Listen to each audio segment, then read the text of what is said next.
He didn't flinch when he said it. Just sat there, stirring his coffee like he hadn't burned down the only roof I had over my head. I lost the house, Zach said. But don't worry, Grandma. I got a plan. I didn't raise my voice. Didn't cry. Didn't ask how.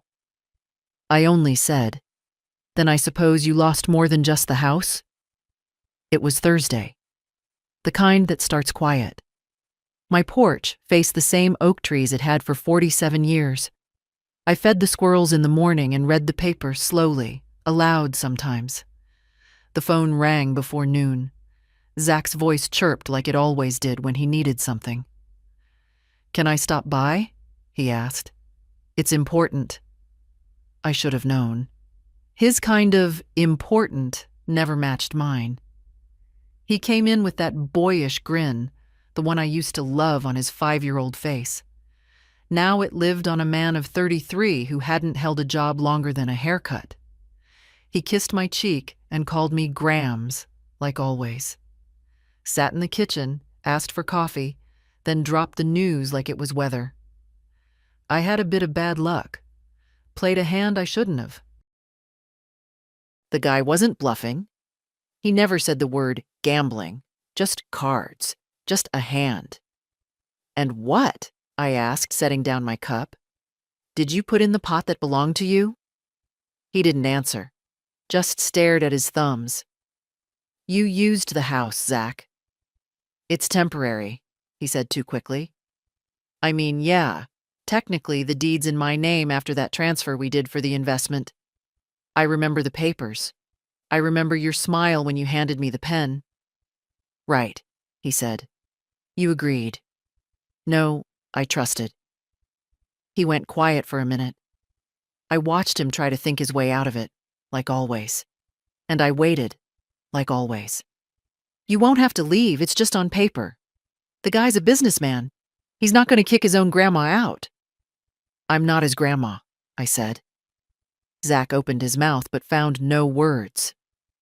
"You should go now," I told him. "Grams. Before I say something I'll regret." He left with his shoulders hunched, muttering something about fixing it. I didn't ask how. I sat in the quiet, letting it stretch. I looked around the kitchen. The curtains I sewed myself. The table James built. The chipped mug I'd had since '84. He lost a game. But he didn't know what he'd truly gambled with. The next day, a man came.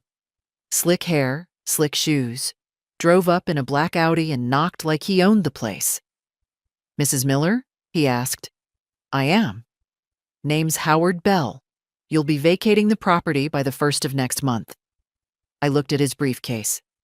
"That what you brought? A notice to evict an old woman?" "I brought a deed," he smiled. "It's clean. Filed and recorded." I nodded. "You win it fair?"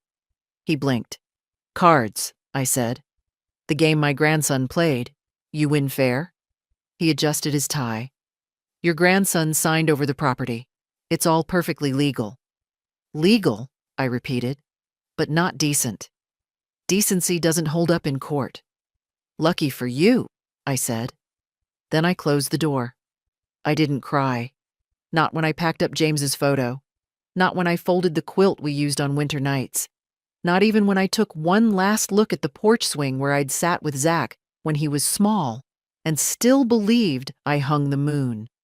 Instead, I opened the drawer with the manila folder, the one with every paper that ever mattered. I pulled out the deed transfer from 3 years ago, the trust document Zach had begged me to sign. I read them slowly.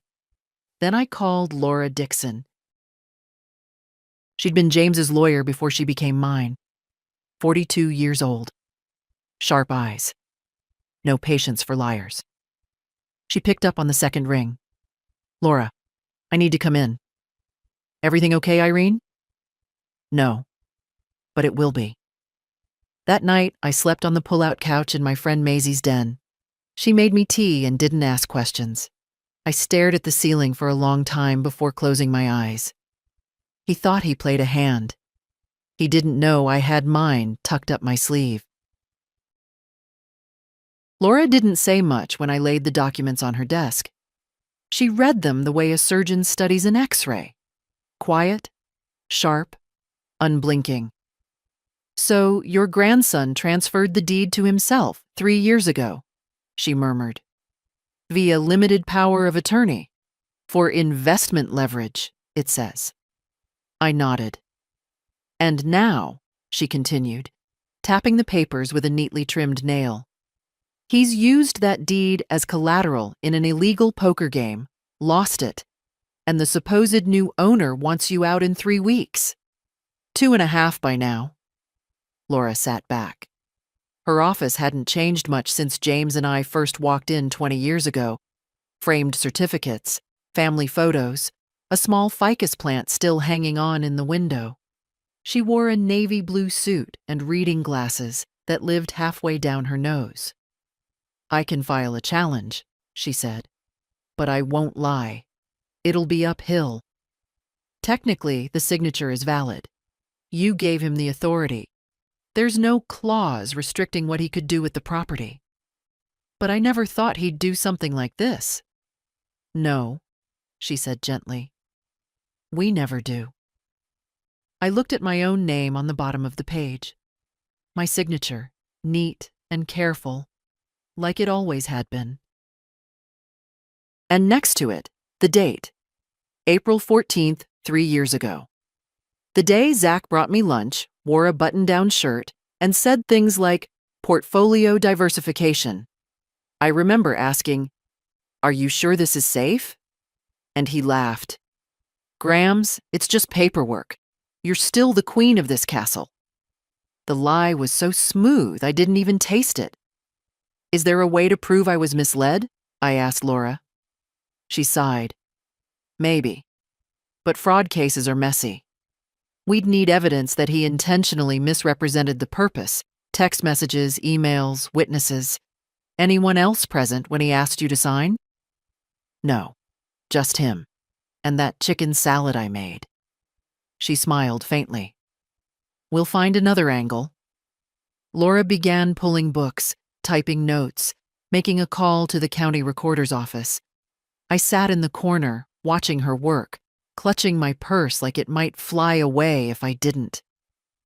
"You're awfully calm," she said without looking up. "I spent 35 years building that home. I'll spend the rest of mine fighting for it if I have to." That evening, I went back to Maisie's and took a long bath. I let the water turn lukewarm while I stared at the tile. I didn't think about the house. I thought about James, how he once built me a wooden jewelry box for our anniversary, how he always checked the back door twice at night, just in case. The next morning, I called Zach. He picked up with a nervous laugh. "Grams, hey, look, I know you're mad, but—" "Do you have the man's name?" I interrupted. "Whose?" "The man who holds the deed now." He hesitated. "Howard Bell." "Address?" Grams, why? He's not a bad guy. He said it was just—" "I'm not interested in how he seemed. I want his full name, address, and the name of the game location." There was a long silence. "Okay," he said finally. "I'll text it." "You do that." I hung up. 10 minutes later, a message came through. Howard Bell, 1710, West Reading Avenue, a private poker club above a place called Monroe's Lounge.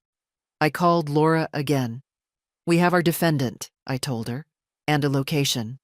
She whistled low. "Monroe's. That place has a reputation." "Good. I want the judge to hear every bit of it." We met 2 days later to begin drafting the complaint. Laura explained the angle. We'd challenge the legality of the poker game, argue the deed was transferred under deceptive pretense, and claim undue influence. "He's your grandson," she said. "We can't make this too emotional in court, but if we show a pattern, history of manipulation, financial dependency, you never intended to truly gift the house." "I didn't." "Then we build around that." We worked for hours.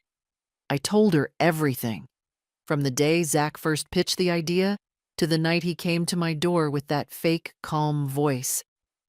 She took notes, asked follow-ups, requested copies of every bank transaction I'd made in his name the past 5 years. And when I handed over the stack of checks I'd kept in my file drawer, she raised her eyebrows. "This is good," she said. "This shows a financial relationship. You supported him." "I raised him," I said. Laura looked up. "Where are his parents?" "Gone," I said simply. "My daughter passed. He was 11. I raised him from then on." Laura softened. "Then let's make sure he doesn't get to throw that away for a card game." As I left her office that day, I looked out over the courthouse square. It was the same red brick building James and I had walked past on Sunday afternoons. I never imagined I'd be walking in there to fight for the right to go home. But I would. Quietly, steadily. Because I hadn't lost. Not yet. When Zach was little, he used to sit on the porch swing and ask me questions that made me laugh. "Grams, if you could have any superpower, what would it be?" I always told him. "Memory." "Why memory?" He'd frown. "Because, sweetheart," I'd say, "most people don't lose their minds. They just forget what they already know." I never forgot what I knew about Zach. Not the version he performed for the world. Charming, reckless, golden-hearted. No, I remembered the pauses, the disappearing acts, the way his eyes drifted to the side when he lied. I just didn't want to admit he'd become the kind of man who could look me in the face and steal from me with a smile. Now I had no more reason to pretend. Laura had asked me for anything that could help show his pattern. I brought her a shoebox. Inside were notes, receipts, handwritten promises. Years of "I'll pay you back, Grams," and "just a short loan." A gas bill from when he was 22. A plane ticket I bought so he could chase opportunity in California. A receipt for dental work, not mine. His. I remembered the chipped tooth and his story about a mosh pit. He'd smiled through the gauze. "This is a gold mine," Laura said, flipping through the papers. "It paints a clear picture. He's relied on you financially for over a decade." "Longer," I said. "Since he was 11. She glanced at me. "He's not a bad person," I added. "But sometimes a good heart and a weak spine still causes damage." We sent a request to the club above Monroe's lounge. They never responded. No surprise. Underground poker clubs rarely do. But Laura found a case from 3 years ago. Same address, different name, where a woman sued over unpaid debts tied to a friendly poker night. The judge had dismissed the club's legitimacy. That ruling was public record. We printed it. Meanwhile, I called someone I hadn't spoken to in almost a year. "Anita?" I said when she picked up. "It's Irene." "Irene? My lord, I was just thinking about you. How are you?" "I need a favor." Anita used to date Zach. Sweet girl. Too good for him. She saw through him before I did. When they broke up, I sent her a letter to say thank you for being kind to him, even when he didn't deserve it. "You remember that poker game he used to brag about?" I asked. "You mean the one where he said he'd doubled someone's car title?" "That one? That one." She was quiet for a moment. "You're building a case?" "Yes. I'll testify," she said without hesitation. "He bragged all the time, said nobody took him seriously, but he knew how to play the long game. I asked once what that meant, and he laughed. Said he didn't need to work hard if he had people who trusted him. People like me. I didn't want to say it. I know." I thanked her. She offered to send texts, screenshots, anything she had. I told her Laura would reach out. That evening, I sat in Maisie's spare room and wrote a list. Not of what I'd lost, but of what I'd done. I wrote every time I'd said yes. Every meal. Every bailout. Every time I'd let him walk in with empty hands and walk out with full ones. The list was longer than I expected. Maisie knocked on the door. "You okay, hun?" "I will be." She came in holding 2 mugs of cocoa. "You know," she said, settling into the armchair, "he's not the first to do this to someone, but I'll bet he's the last to do it to you." I was blind. "You were kind." I didn't answer. I didn't feel kind. I felt stripped, worn down, but not defeated. Laura called the next morning. "We've got a date, pre-trial hearing. 3 weeks from Thursday." I nodded, though she couldn't see me. "You ready?" "I've been ready since he stirred that coffee and said he had a plan." She laughed softly. "We'll file by end of week. I'll keep you updated." I hung up and looked out the window. The trees in Maisie's yard were starting to yellow. October always came with its own kind of honesty. Things fall, things change, and the ones who pretend nothing will, they usually fall the hardest. That afternoon, I opened an old photo album. Zach at 10, holding a Halloween pumpkin. Me behind him, hands on his shoulders. James in the background, blurry but unmistakably smiling. We looked like a family, and for a while, we were. But a house is more than wood and walls. It's memory. And Zach had gambled mine away. I didn't cry. I wrote instead. A letter. Not to him, not yet. To the man who thought he'd won. Howard Bell arrived in a silver Mercedes that looked like it had never seen a gravel road. He parked across from Maisie's house, stepped out in polished shoes that cost more than my month's groceries, and adjusted his cuffs like he was walking into a boardroom. I'd been expecting him. Maisie was already at work. The kettle had just clicked off when the knock came. 3 sharp raps. Not impatient, just confident. The kind that assumed you'd answer, no matter what. I opened the door slowly. "Mrs. Miller," he said, smiling like a man used to winning. "Howard Bell. We met briefly at your house. You called it your house, as I recall." His smile didn't falter. "Just wanted to check in. I understand there's been some confusion." I stepped back without speaking and let him in. I wasn't about to have a conversation with a man like that on the front porch for the neighbors to see.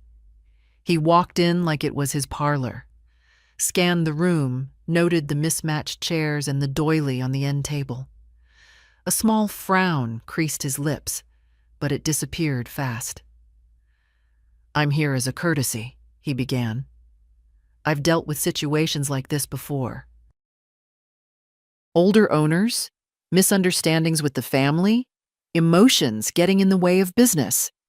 He said older, the way people say expired. I poured tea into 2 mugs. Didn't ask if he wanted any. "My situation isn't a misunderstanding," I said. "It's a legal dispute. You'll be hearing from my attorney." He smiled again, indulgent this time. "Of course, and I'll respond in kind. But litigation is messy, expensive. I thought we might find a quieter resolution." "Meaning?" "Meaning," he said, pulling a manila envelope from his briefcase. "I'm willing to offer a settlement. Small amount, just to smooth things over. Call it goodwill." I took the envelope, opened it, looked at the check. $7,000. I set it on the table between us. "That wouldn't cover half a new roof." "It's symbolic," he said. I looked at him carefully. "Mr. Bell, how long have you been acquiring homes from people who didn't know what they were signing?" He blinked. "Excuse me? You don't gamble to win, do you? You gamble to collect the house, the car, the silence." His smile faltered for a second, a crack in the polished surface. "I've done nothing illegal," he said. "Maybe not, but legal and decent are different currencies. I'd advise you not to confuse your feelings with facts. I'd advise you not to confuse a quiet tone with weakness." We sat in silence for a moment. He folded his hands. "You seem like a smart woman, Mrs. Miller.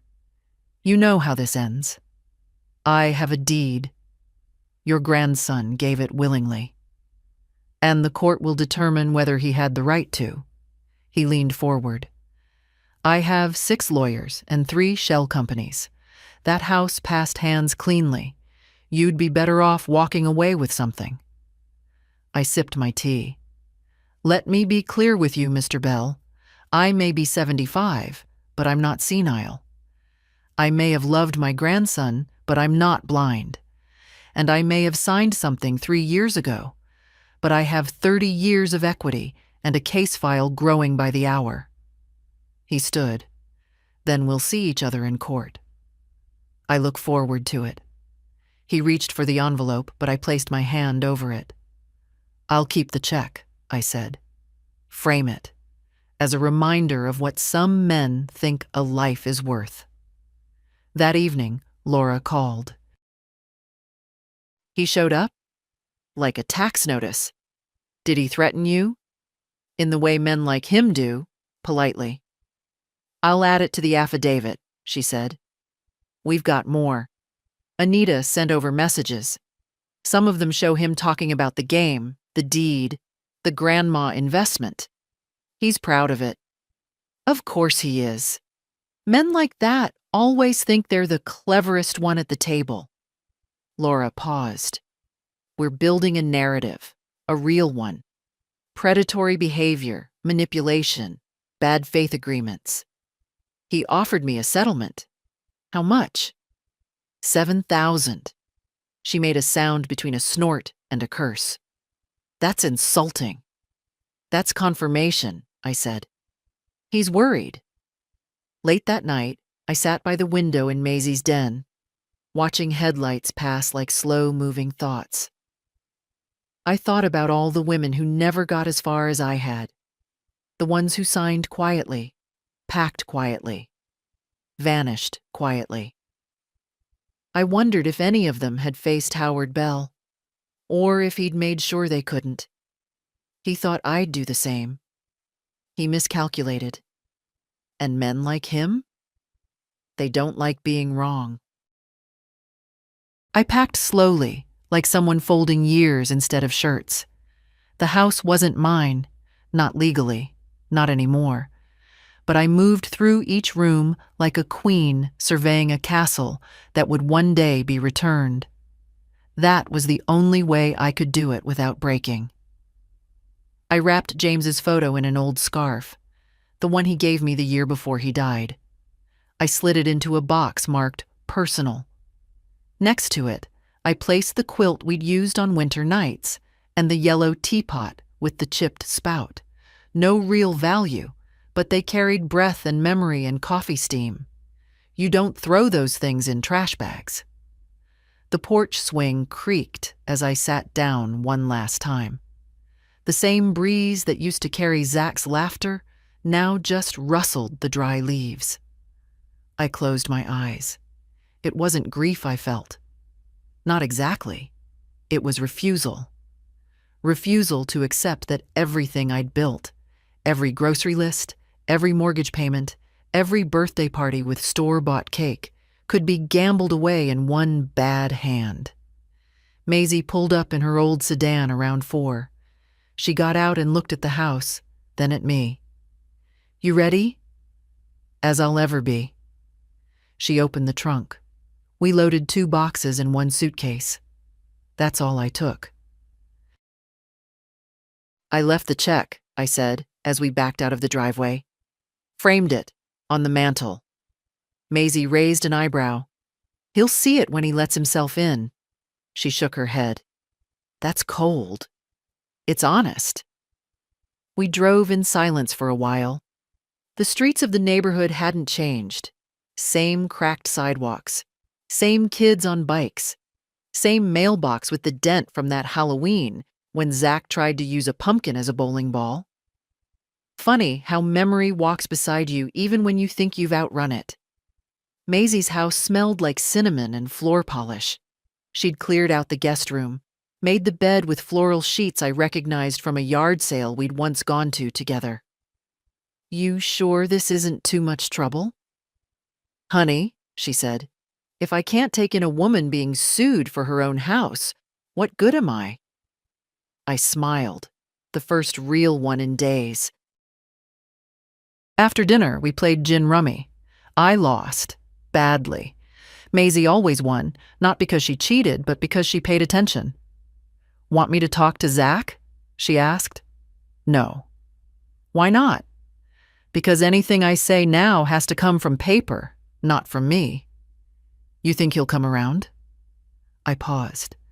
"I think he'll realize what he's done, eventually. But remorse doesn't return deeds or dignity."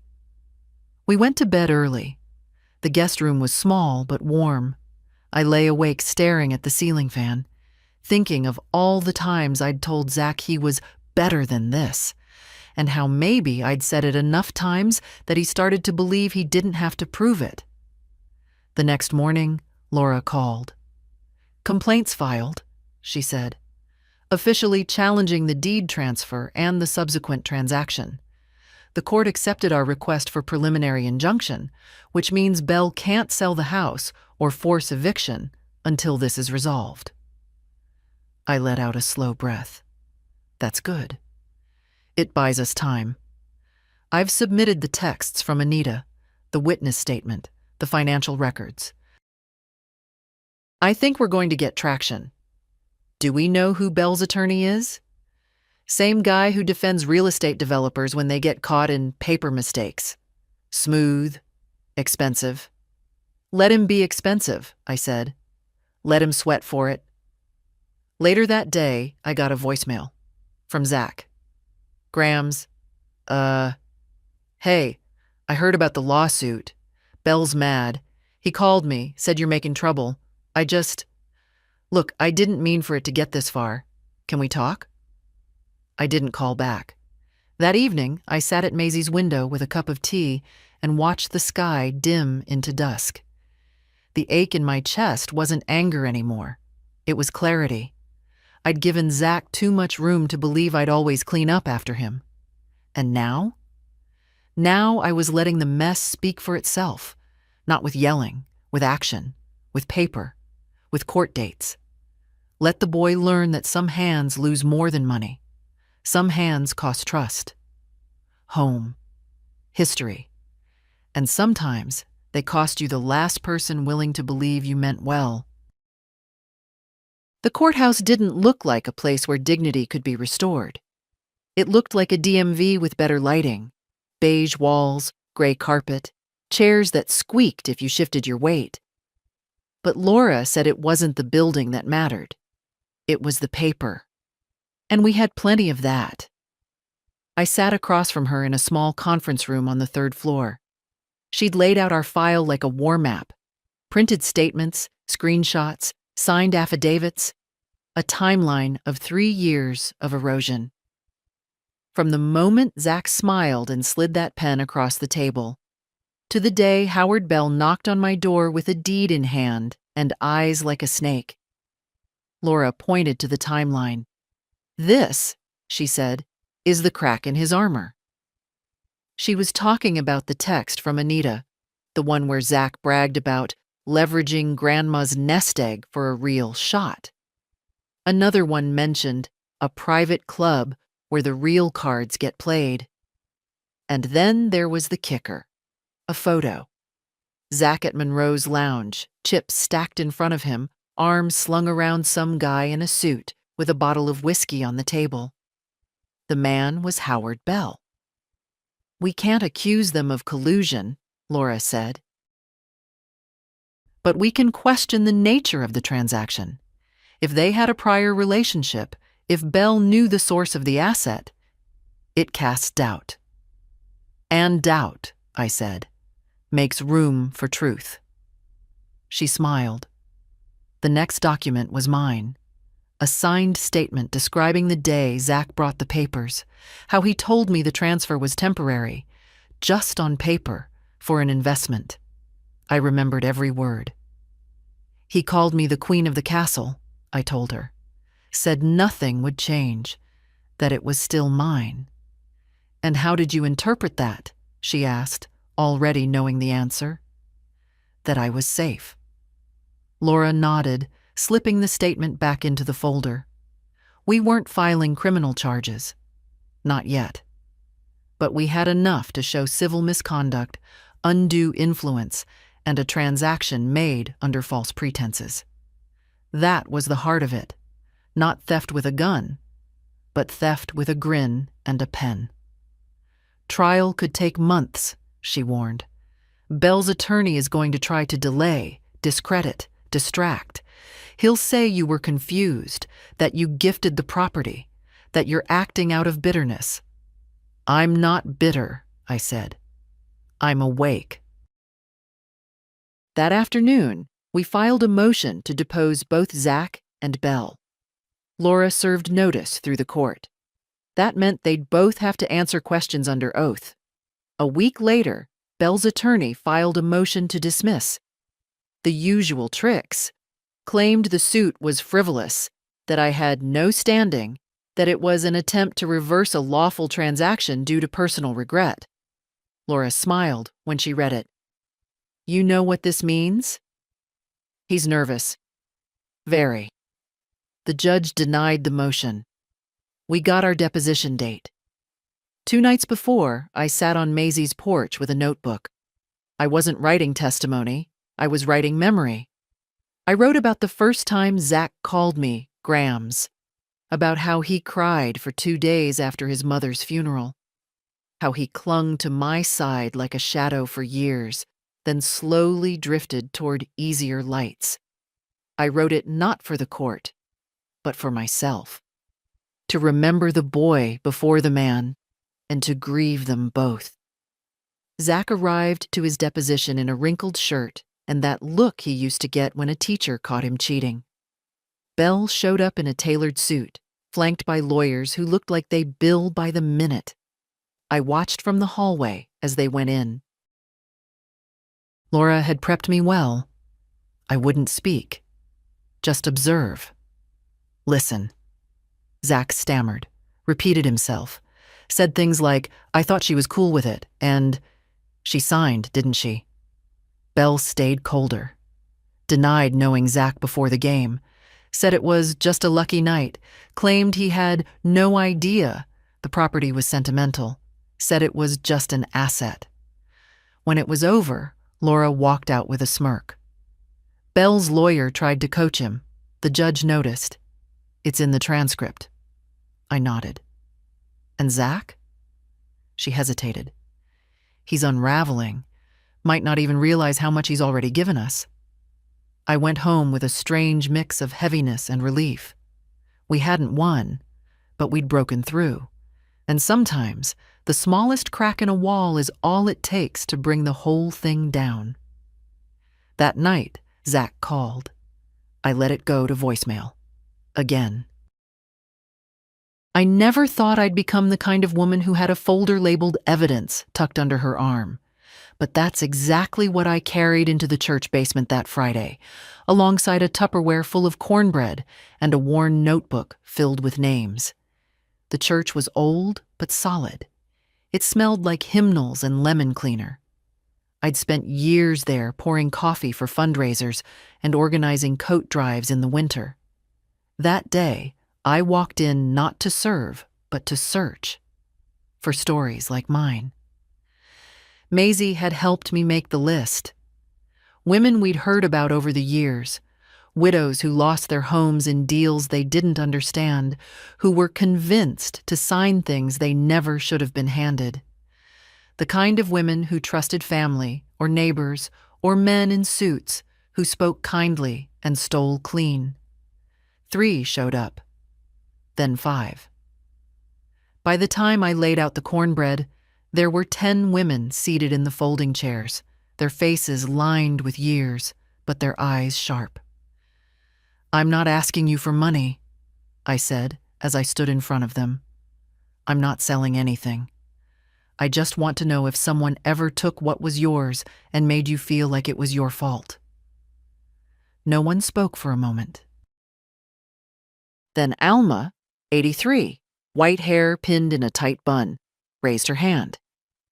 "My nephew," she said, "convinced me to reverse mortgage my house, said he'd handle it. 6 months later, I was in a one-bedroom rental with no stove." Beside her, Joanne snorted. "Mine was a so-called friend. Sold me a timeshare. Said it was a vacation investment. I never even saw the beach." Another voice. "My son's wife had me sign some papers. Said it was just to combine insurance policies. Turned out I was giving them access to my entire savings." One by one, they spoke. 10 women, 10 different stories. But the pattern was the same. Trust exploited, silence expected, shame weaponized. I opened my folder. "This man," I said, laying out a photo of Howard Bell taken from an old business registry, "has taken more than one home. Not through violence, through design. He finds people on the edge, in debt, in grief, alone, and offers them help with strings they don't see until they're strangled by them." Mildred, who hadn't spoken yet, leaned forward. "That name. I remember it. My neighbor, she died last year, told me about a man named Bell who tried to buy her house for pennies. Said she'd signed something when her husband passed." I wrote it down. "What happened to her?" I asked. "She moved out. Died in assisted living. Said she never felt like herself again." Joanne crossed her arms. "So what are we doing here? Talking or doing something?" "We're doing both," I said. "I'm taking him to court. But I don't think I'm the only one who should. Laura had told me, 1 case is a complaint, 2 is a trend. More than that, you have a pattern, and courts pay attention to patterns." "I have a lawyer," I said. "She's prepared to collect statements. We're not promising miracles. But the more people who speak, the harder it is for a man like him to hide behind paperwork." The room was quiet. Then Alma nodded. "I'll give a statement." "Me too," Joanne added. One by one, they agreed. Not all of them had legal grounds to sue, but they had stories. And in a courtroom, a story, especially the right one, can weigh more than gold. I handed out forms Laura had prepared. Some wrote right away. Others needed a minute. But before the cornbread was finished, I had 6 sworn statements and 4 promises of follow-up. As we packed up, Joanne patted my arm. "Didn't think I'd spend my Friday afternoon joining a resistance," she said with a smile. "Better late than never." That night, I called Laura and told her what we'd collected. She was silent for a long time. Then she said, "This changes things." "How much?" "If even 2 of them check out, we're not just defending your case, we're exposing his pattern. We can push for discovery into his other holdings, his previous acquisitions, his past lawsuits. And maybe," I said, "we stop him before he does it to someone else." Laura didn't answer right away. Then, "You're doing more than reclaiming a house, Irene. You're building a wall behind you so others don't fall in the same hole." I hung up and stared out Maisie's window, where the porch light hummed against the dark. I'd started this fight for my home. Now, I wasn't the only one fighting, and that changed everything. The first hearing was set for 9 a.m. on a Tuesday. I arrived at the courthouse at 8:15 sharp, wearing my best navy coat and the brooch James gave me our first Christmas together. I wasn't there to make a scene. I was there to be seen, not as a victim, but as a woman who knew what had been done to her. Laura met me at the security line. She wore flats, no-nonsense slacks, and a blazer that could cut glass. She had 2 leather folders in hand and eyes that didn't miss a thing. "You ready?" she asked. "I've been ready since he told me the house wasn't mine anymore." We walked through the halls like we belonged there. Because we did. Inside the courtroom, everything smelled like dust and procedure. Dark wood, neutral walls, a judge with silver hair and reading glasses perched halfway down his nose. Nameplate. On Franklin DeWitt. Zach sat in the back. Alone. He looked smaller than I remembered. That happens to people when you stop making excuses for them. Howard Bell arrived 5 minutes before the session started. He walked in like a man greeting familiar territory, nodded at the clerk, shook hands with his attorney, a man named Clayton Rhodes, tanned, tailored, and built like a lecture in condescension. The judge glanced at the docket. Case 117B, Miller v. Bell. Motion hearing on preliminary injunction and procedural standing. Laura stood, calm and poised. "Your Honor, we're here to affirm that the plaintiff's property was transferred under false pretenses, that the defendant's acquisition is tied to an illegitimate private gambling arrangement, and that the deed, while technically filed, was executed without informed consent." Bell's attorney rose. "Your Honor, this is a classic case of buyer's remorse. The deed was transferred by the plaintiff to her grandson years prior. Said grandson, an adult, made a legal transaction. My client is an uninvolved third party." "Uninvolved?" Laura asked, her tone sharp but measured. "We have witness statements and digital records suggesting otherwise.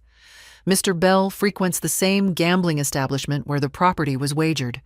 We intend to demonstrate a pattern of behavior, not a one-time event." Rhodes waved a hand. "A pattern? Your Honor, they're painting fiction." The judge held up a hand. "Let's talk about facts.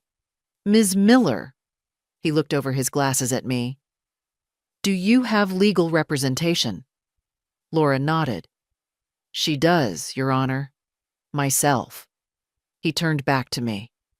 "And do you understand what you're alleging here? That a property you voluntarily signed over was used in a transaction you did not consent to?" "I understand," I said evenly. "I trusted someone who used my name for a game.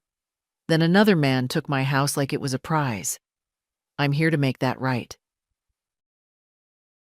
The judge didn't smile, but he nodded.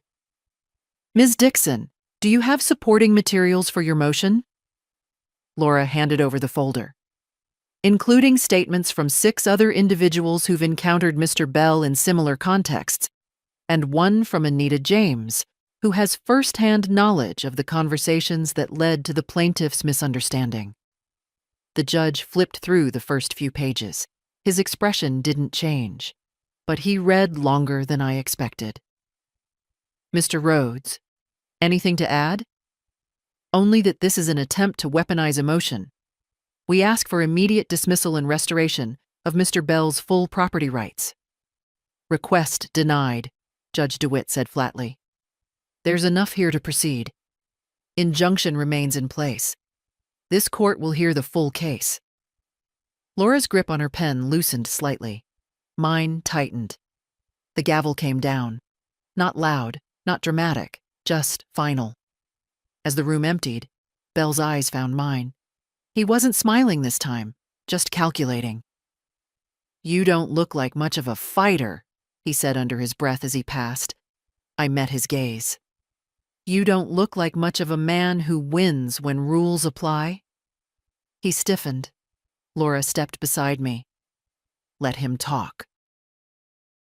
His words won't carry in court, but his actions? Those will. We walked out into the morning sun. The air smelled like dry leaves and possibility. "He'll try to settle," she said. "Watch. Probably by the end of the week." "I don't want money." "You want the house?" I shook my head. I want it all on record. Zach caught up to me outside, walking fast. Grams, I mean, Grandma, can we talk? I didn't stop walking. We are talking. I didn't know it'd go this far. I thought it was just... You thought I'd fold. He flushed. I just wanted to fix it. Quietly. You broke it loudly. Quiet is a privilege you lost. He fell silent. Then, are you ever going to forgive me? I'm not here to punish you, Zach, I said softly. I'm here to make sure you don't do it to someone else. Then I walked away.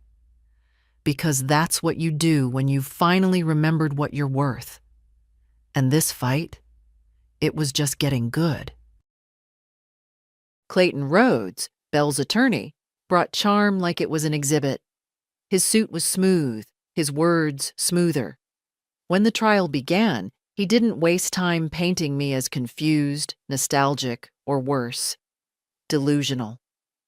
In cases like this, he told the court, we often find the lines between sentiment and legality get blurred. The plaintiff, while undoubtedly a kind and well-meaning woman, is misremembering the events. Her grandson, an adult, transferred her property years ago with her consent. What we're seeing now is not injustice. It's regret, shaped by age. He said age like it was a disease. I didn't move, didn't blink. But I could feel Laura beside me stiffen. Then it was our turn. Laura stood. Her heels didn't click. They struck. Your Honor, the defense suggests that sentiment clouds judgment. But let's talk about what isn't clouded. Bank statements, witness testimony, records of financial dependency, a clear digital trail of manipulation. My client didn't forget what she signed. She remembered too well what she was told. The difference between informed consent and deceit is not age, it's intent. And we intend to prove exactly what that intent was. The judge nodded. Proceed. They brought Zach to the stand first. He looked thinner than he had even at the deposition, wore a wrinkled shirt again, tie loose at the collar. His voice, when he answered, was soft, almost guilty. Almost. Did your grandmother know you were going to use the house as collateral in a card game? Laura asked. He hesitated. Not exactly. Explain not exactly. She knew I was doing something with it. I told her it was temporary, that I had a plan. A plan that involved gambling? His silence was louder than a confession. You told her it was for investment leverage. Yeah. Did you explain the risks? No. Did she express confusion? She trusted me. That's not the question. No, he admitted. I didn't explain everything. Laura stepped aside. No further questions. Rhodes stood and walked toward Zach with all the warmth of a holiday card. Zach, you love your grandmother, don't you? Yes. You've made mistakes? Yes. But you never intended harm? No, never. She signed the deed willingly? Yes. She gave you power of attorney? Yes. No further questions. It sounded so tidy, so clean, like a boy who borrowed a toy and broke it, not a man who gambled away a home. Then it was my turn. They called me to the stand. I stood slowly, not because I was frail, but because I wanted every step to count. The courtroom was silent as I walked. Even the fluorescent light seemed to dim. Laura started gently. Mrs. Miller, can you describe the day your grandson asked you to sign the deed? I told them about the lunch Zach brought, the papers in the folder, the promises, the trust. I spoke clearly, slowly, without tears. I signed because he said it was just for show, because he said he needed help, because I believed him. Did you ever agree to let him gamble your home? Never. Did you understand that the house could change hands? No. If I had, I would have burned the paper before I signed it. Laura nodded. Thank you. Then came Rhodes. Mrs. Miller, he began, tone low and coaxing. You're 75, correct? Yes. And in good health? I'd like to think so. You live alone? I used to. He smirked at that. Do you take any medications that might impair memory? No. Do you sometimes confuse dates? No. You say your grandson lied to you. He did. But you have no recording, no signature on a contract saying he promised to return the house. No. I had trust. He leaned in, too sure of himself. You believe trust holds up in court? I looked right at him. I believe it breaks things when it's broken. The judge didn't react, but the clerk paused for just a second in his typing. No further questions, Rhodes muttered. After the session ended, Laura and I stepped outside into the November wind. He tried to reduce you, she said. He tried, I said, but I'm still standing. Across the street, Belle lit a cigarette, even though I hadn't seen him smoke before. Zach stood near him, hands buried in his pockets. They weren't talking, just standing there like two men realizing the cracks were spreading faster than they could patch. Let them stand in silence. We had more to say, and the court had just begun to listen. They didn't expect her to speak. When Anita walked into the courtroom, tidy bun, modest blouse, no makeup but her voice sharp as salt, you could feel the shift. Zach stiffened. Belle blinked, just once. Rhodes raised an eyebrow like he smelled trouble. And he was right. Anita sat tall in the witness chair. Laura adjusted her papers and began. Please state your name for the record. Anita James. And your relationship to the plaintiff's grandson? We dated. 4 years, lived together for 2 of them. Do you recall any conversations related to the property transfer in question? Anita looked straight at Zach. He didn't meet her eyes. Yes, she said. I remember the day he came home with the signed deed. Said he'd convinced his grandma to move assets around to help him get leverage. Those were his words. I asked if she understood. He said, she trusts me. That's the whole point. Did he mention any intention to return the property? He said it was temporary, but not because he planned to give it back. He said she'd never ask. Laura nodded. Did he ever discuss gambling? Constantly. Said cards were the only place he felt equal with people who had more.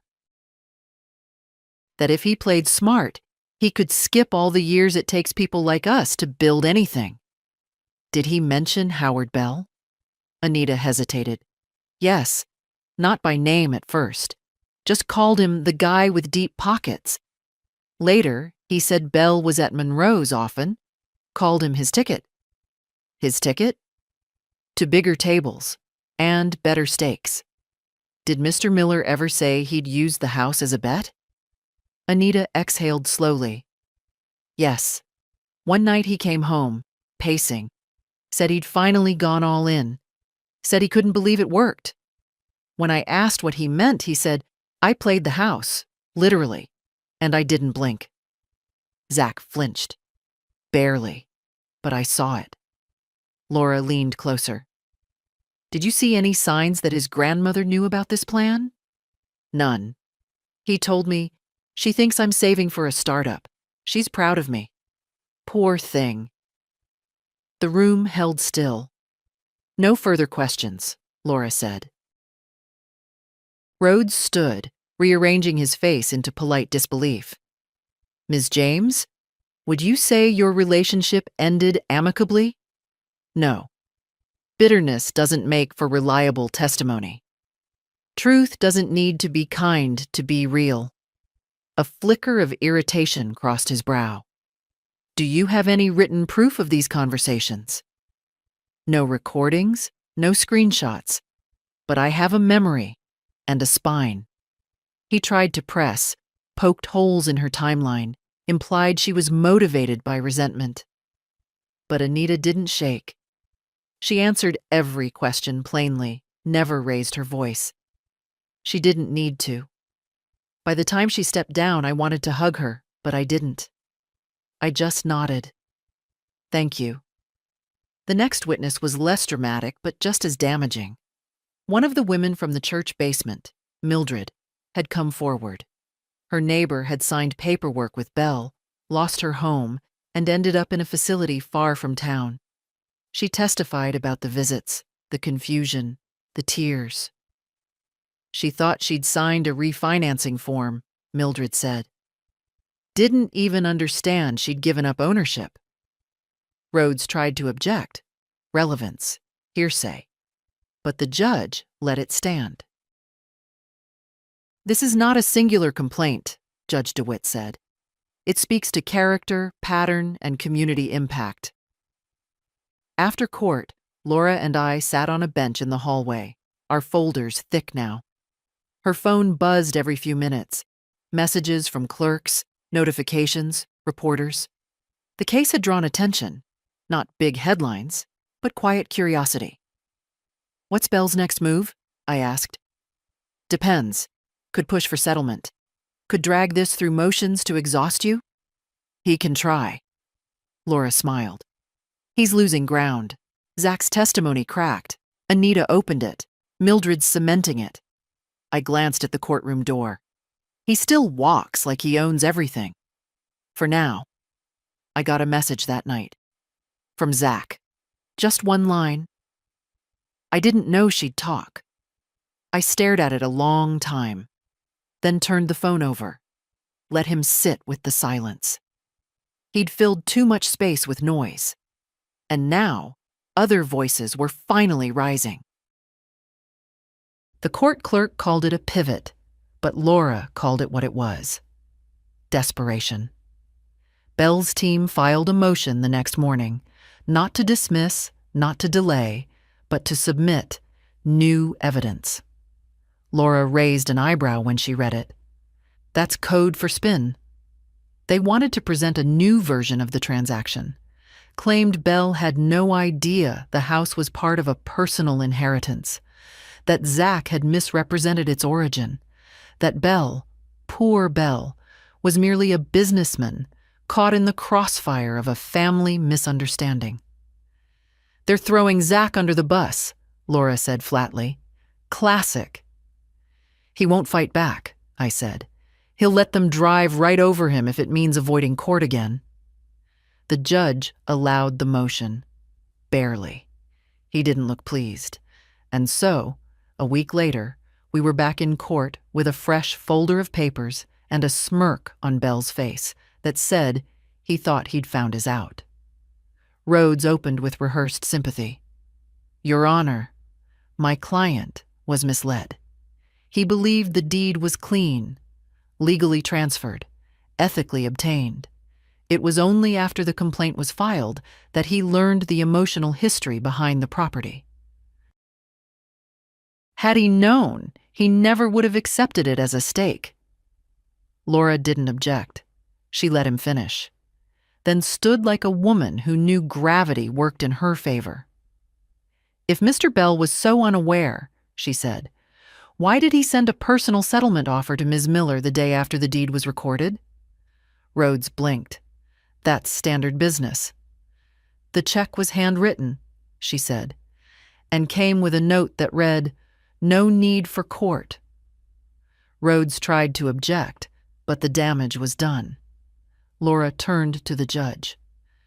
We'd like to introduce financial records from Mr. Bell's holding company, specifically the fund that received the deed as an asset. It was leveraged 3 days after transfer for a loan. He didn't wait to find out if it was clean. He used it. Immediately. Bell shifted in his seat. Rhodes tried again. Irrelevant. He was entitled to use the asset once it was transferred. And we are not disputing his right to leverage a legal asset, Laura said. We are asserting that the asset was fraudulently obtained, and Mr. Bell's urgency to capitalize on it supports our claim that he was not simply misled. He was prepared. The judge leaned back. "Let me see the documents." We passed them forward. He read for a long time. "This loan," he said finally, tapping the page, "was for twice the home's appraised value." "Correct," Laura replied, "because it was bundled with 2 other properties, both also acquired through informal, personal arrangements. We believe those owners may have similar claims." The courtroom was silent. Rhodes looked like he'd swallowed a mouthful of nails. Outside, Laura smiled as we stepped into the wind. "You just cornered a man who thought he was too slick to catch. He'll try to settle again." "Yes," she said. "But now we get to decide the terms." That night, I got another message. Not from Zach this time, from Belle. Just 3 words: "Let's be reasonable." I stared at them for a long time, then typed back, "Define reasonable." He didn't respond, but he'd heard me. And for the first time, I knew he understood something I'd never said aloud in court. I wasn't afraid of him, not his lawyers, not his money, not his games, because I had something he'd never held long enough to know how to use: time, truth, and a story the court was finally willing to listen to. The courtroom felt heavier that morning, not with noise, but with awareness. Something had shifted. The judge saw it. The clerk saw it. Even Bell, adjusting his cufflinks with that mechanical grace, couldn't hide it. For the first time, he looked like a man calculating damage instead of collecting spoils. The hearing was procedural. Final arguments for the fraud claim and our motion to escalate. But what happened inside those 4 walls didn't feel procedural. It felt like the truth had finally grown too large to be boxed. Laura started quiet. "Your Honor, we've presented a pattern, not a mistake. A pattern."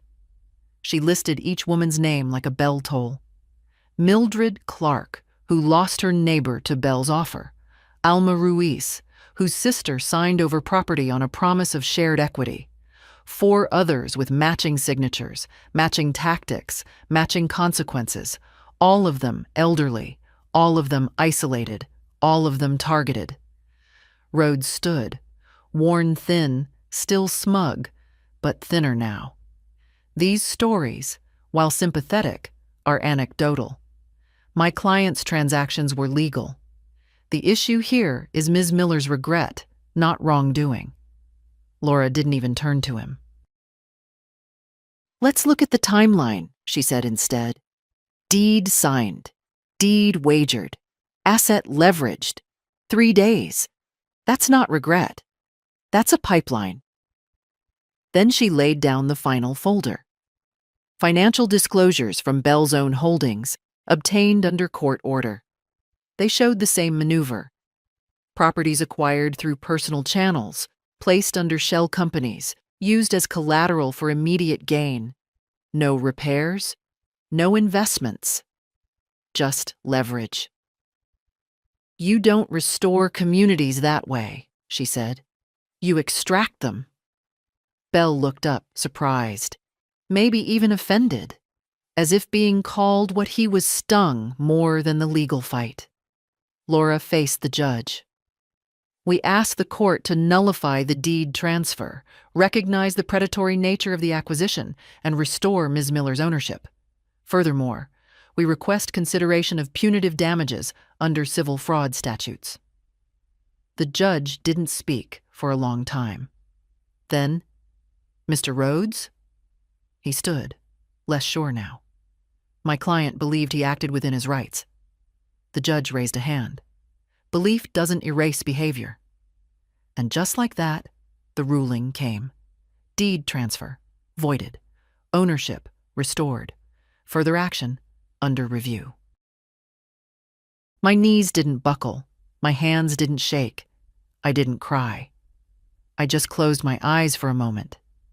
The house was mine again. Not through mercy. Through proof. After court, Laura and I walked down the steps. Maisie was waiting in her car, waving a thermos of hot cider. But before I got in, I turned. Zach was leaning against a pillar, arms crossed. He didn't look like a man who'd learned much, but he looked like one who'd finally run out of shortcuts. He nodded once. Just once. I didn't nod back. Bell stepped out of the courthouse next. Slower. He glanced around like a man who expected cameras, then realized no one had come to save him from the quiet. "You could have taken the settlement," he said. "I took the truth," I said. "You can't sell that." He tried to smirk. It didn't hold. I got into the car. Maisie handed me the cider. "You okay?" "I'm not angry anymore," I said. "I'm just done." And I was. Not done speaking, but done carrying silence that wasn't mine. He lost my home in a card game, but I let the court hand me his instead. The thing about a courtroom victory is that it doesn't feel like a movie. No swelling music, no champagne, just papers, signatures, and a strange humming silence. It wasn't joy I felt. It was return. Like something I'd worn for decades, and only now realized had been missing from my shoulders. But I hadn't walked through all this for silence. 2 days after the ruling, Laura filed a counterclaim.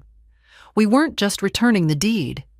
We were going after what Bell had taken, not just from me, but from every woman like me he'd carved a percentage off of and buried in paperwork. It started with discovery.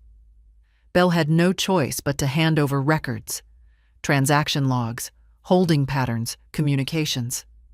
What came back was a maze of LLCs and numbered trusts, all feeding into the same trough. Dozens of properties, nearly all acquired from women over 60, most of them with no legal counsel, many of them now living in rentals or care homes, far from where they started. Laura spread the printouts across her office table. He built an empire out of ignorance and silence. "Not anymore," I said. We zeroed in on 2 names, properties Bell had flipped for massive profit within months of acquisition. Both women had filed informal complaints years ago, both dismissed due to insufficient evidence. Now, with our ruling in hand, we had precedent. Laura reached out. One of the women had died. The other, a soft-voiced widow named June, agreed to meet. She came to Maisie's house wearing a sweater 2 sizes too big and carrying a grocery bag filled with old bills and photos. We sat at the kitchen table. "He told me I was lucky," she said, laying out a letter with Bell's signature. "Said the market wouldn't stay high and that I'd regret not cashing out. He brought a notary to my door." I held her hand as she cried. Not loud, but the kind of weeping that comes from knowing you were right, and it didn't matter at the time. Laura took her statement. We added it to the filing. Bell responded through his lawyers, of course, called it retaliation, character assassination, a vendetta. But the tone was different now. Gone was the smugness. This was defense, delay, deflection. The judge reviewed our motion and agreed to move forward. A hearing date was set, one that would examine Bell's practices, not just the single case. His reputation began to ripple, first in legal circles, then online. Someone leaked the ruling from my case. It spread, not viral, but steadily, like a slow wind through dry grass. A local journalist called, wanted an interview. I said no, not because I was afraid, but because I didn't want to be a headline. "I'll speak at the hearing," I said, "where it matters." Bell offered a settlement through back channels, a real one this time. 6 figures. Confidentiality clause. Full dismissal. Laura slid the offer across her desk like it was garbage. Your call, she said. It's enough to buy 3 houses, or fix a lot of others. I didn't even blink. He tried to buy me once already, I said. Let's not let him think it worked. She smiled. I hoped you'd say that. In the days leading to the hearing, we prepped harder than ever. More witnesses, more records, more patterns exposed. Laura traced transactions that showed Belle acquiring 3 homes within 6 months, all through family members, all involving elderly women, all later flipped or mortgaged at triple value. He didn't just win in card games, he played poker with people's futures. At the hearing, I spoke for 7 minutes. No theatrics, no outrage, just truth. I told the judge what it felt like to sit in my own living room and be told I no longer lived there. What it meant to fold laundry that now belonged to someone else's ledger. What it cost to raise a child, then a grandson, only to be treated like a signature machine. I didn't come here to win, I said. I came to stop this from happening again. If you want to call that a vendetta, fine. But I call it repair. The judge didn't speak when I finished. Just nodded, but he looked at me differently. Belle didn't testify. His lawyer did the talking, all defensive polish, legal gymnastics. But it was too late. The pattern was there, in the paper, in the numbers, in our voices. When the hearing ended, the court took the matter under review. Belle's license was flagged for investigation. His holding companies were now under scrutiny by the state real estate board. He'd built an empire, and now it was fracturing. Quietly, like an old wall under slow, steady pressure. And I didn't feel triumphant. I felt clean, like the wind had finally changed. Zach came to see me the day after the hearing. No call, no warning, just a knock on Maisie's door at 5:30, with the light already going gold through the trees. Maisie opened it. I heard her voice from the kitchen. She's here. But whether she wants to see you, that's not up to me. I waited, not out of hesitation, out of clarity. Then I said, let him in. He walked in slow, holding his hat in his hands like he'd never worn one before. Still had that same boyish mouth, the one I used to kiss when he was little and bruised from tree climbing. But now it just looked tired. He sat at the edge of the couch like a guest. I didn't offer tea. He didn't ask. I heard what you said in court, he started, and I know there's nothing I can say to undo it. But I wanted you to know I'm sorry. I know. He blinked. You do? I know you're sorry. I also know that being sorry doesn't return trust. It just stops the bleeding. He swallowed. I never meant to. I believe you. That's the part that still hurts. He looked down at his hands. Belle's done. People are talking. He's losing everything. I didn't respond. I guess I thought if he went down, maybe things would go back to how they were. They won't. He nodded. I figured. Then he reached into his coat and pulled out a small envelope, set it on the table between us. I sold the car, he said, and some gear.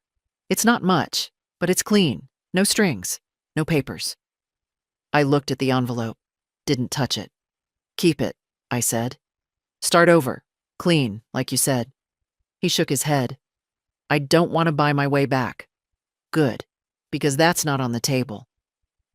We sat in silence for a while, the kind that sits between 2 people who used to share birthdays and now share distance.